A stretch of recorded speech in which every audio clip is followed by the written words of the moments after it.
Hello, I'm Chad, and I was tagged by Edward Lauren to make a video for talking about playlists and what you listen to when you write. So this is that video. What I listen to depends on what I'm writing. What I listen to depends on what I'm writing at the time.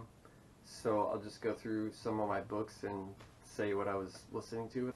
Foster Homes and Flies and Stirring the Sheets, I was pretty much listening to the same thing. Lots of horror movie soundtrack stuff, but particularly the Creepshow soundtrack, the Maniac remake, a movie called, I think it's called Beyond the Black Rainbow, I think. I was listening to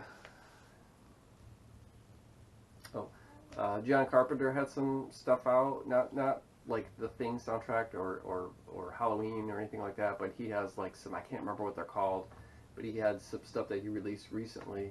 Neon Demon, I think, was another soundtrack that I listened to, which I didn't care that much for the film, but I like the soundtrack.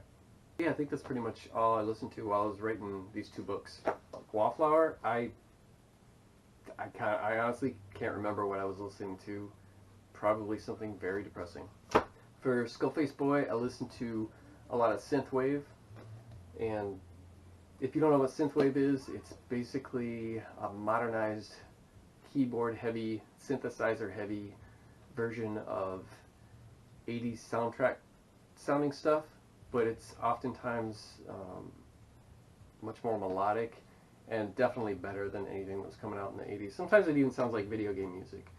But the stuff that I listened to most were things like Gunship, FM84, Time Cop 1983, The Midnight.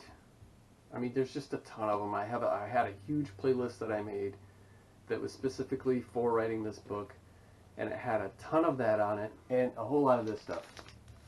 Because Levi, the protagonist, is a huge Kiss fan, and I sure was, to a certain point until about maybe 1981. I also listened to Alice Cooper's album From the Inside, which there's a scene in Skullface Boy where Levi puts that tape on because it's the only thing he can find. And then also there's a cassette in this van that he's driving in where they're playing 38 Special. I think the song was Hold On Loosely. And so I had the Kiss, the synthwave, the Alice Cooper From the Inside album, and then the 138 Special song.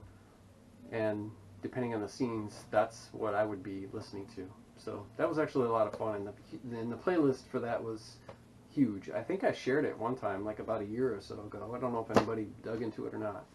And then for The Same Deep Water As You, there was only one logical soundtrack to listen to while I wrote that. And that is this, The Cure's Disintegration, which is my favorite album of all time. For short stories, it depends on what kind of story I'm writing, but usually it's synthwave or, the soundtrack stuff. I have a really difficult time writing to anything with lyrics or anything that has a nice groove to it or that is very melodic, because I just can't focus, and then I'm focusing on the music and nothing gets done, with the exception of some of the stuff that I did for Skullface Boy. But writing Skullface Boy was much easier than writing the other stuff for some reason. So sometimes when I write short stories, it depends on whatever the short story calls for, humor or dark stuff or whatever. I remember I was writing a short story called Punk Rock Reanimator, and it takes place in a punk club, and me having deep punk rock roots, I decided to just listen to some of my favorites while I was writing the story. So I listened to a lot of The Accused and Off, Black Flag, Minor Threat, and the thing I'm writing right now, The Neon Owl, listening to a lot of jazz, mainly John Coltrane and Dave Brubeck, and I will probably end up listening to some smooth jazz as well, like Sade. I'm a huge Sade fan, so any excuse to listen to her. So that's it. That's what I was listening to. So thanks for watching.